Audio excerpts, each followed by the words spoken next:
కొంతమంది psycho batch social మీడియాలో బరితెగించి రాతలు రాస్తున్నారు. సామాన్యుల నుంచి సెలబ్రిటీల దాకా అందరూ వీరి బాధితులే. ముఖ్యంగా మహిళలు వీరి బారిన పడుతున్నారు. తమ తప్పు లేకపోయినా వాళ్ళు నిందలు భరించాల్సి వస్తుంది. వీరి ద్వేషాన్ని చేస్తున్న ట్రోల్స్ ని భరించలేక రేణు దేశాయ్ తన ట్విట్టర్, ఫేస్బుక్ డిలీట్ చేశానని ప్రకటించారు. విడాకుల అనంతరం నటుడు AP deputy CM Pawan Kalyan కు దూరంగా ఉంటూనే ఒంటరి తల్లిగా తన 2 పిల్లల్ని పెంచి పెద్ద చేశారు రేణు దేశాయ్.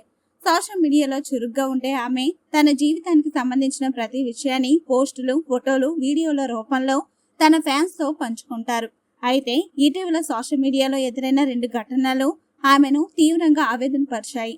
ఏపీ ఉప ముఖ్యమంత్రి పవన్ కళ్యాణ్ ఇటీవల తన ప్రమాణ స్వీకారం ముగిశాక తన సతీమణి అనా లెజినోనా పిల్లలు అఖీరానందన్, ఆద్యలతో కలిసి సరదాగా ఓ ఫోటో దిగారు.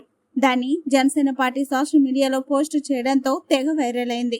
దీనికి క్యూట్ ఫోటో అంటూ కొంతమంది కామెంట్లు చేయగా మరికొందరు నెగిటివ్ గా స్పందించారు.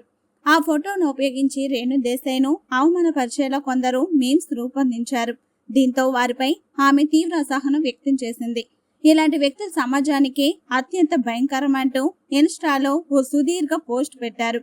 తనపై మీమ్స్, జోక్స్ పేల్చే వ్యక్తులకు కూడా కుటుంబం ఉందన్న విషయం గుర్తుంచుకోవాలన్నారు. తన ఎగతాళి చేసేలా ఉన్న ఒక పోస్టును ఇన్స్టాలో చూసి తన కుమార్తె విపరీతంగా ఏడ్చిందని ఆవేదన వ్యక్తం చేశారు రేణు దేశాయ్. తన కుమార్తె కన్నీళ్లు కర్మ రూపంలో మిమ్మల్ని వెంటాడతాయని గుర్తుంచుకోవాలని ట్రోలర్స్ ను హెచ్చరించారు. పవన్ కళ్యాణ్ మంత్రిగా ప్రమాణం చేసినప్పుడు కూడా రేణు దేశాయ్ని విమర్శిస్తూ కొందరు పోస్టులు పెట్టారు.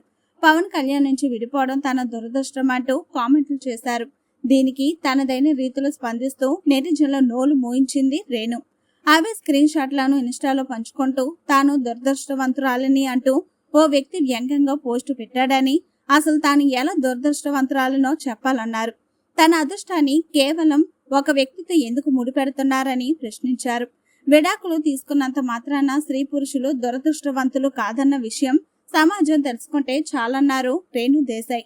తనపై చూపిస్తున్న ద్వేషాన్ని చేస్తున్న ట్రోల్స్ ని చూడలేక ట్విట్టర్, ఫేస్బుక్ డిలీట్ చేశానన్నారు రేణు దేశాయ్. కానీ ఆపదలో ఉన్న చిన్నారులకు ఆహారం, మెడిసిన్స్ అందించడానికి ఇన్స్టాగ్రామ్ ను ఉపయోగిస్తానని, అందువల్ల ఆ అకౌంట్ మాత్రం డిలీట్ చేయలేనని చెప్పారు.